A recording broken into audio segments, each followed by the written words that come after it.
Composer विद्यालय school की तरफ से आपको हमारा प्रणाम।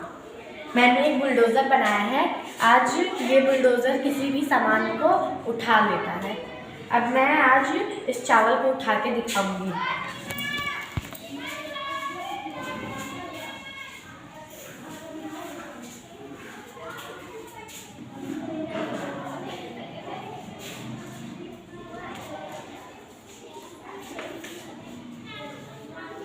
ये हाइड्रोलिक प्रेशर से काम करता है।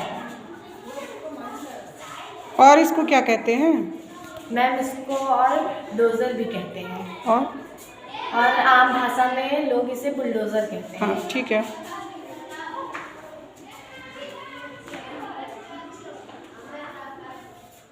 और ये किसी सामान को उठा भी लेता है और गिरा भी देता है। गिरा के दिखाइए।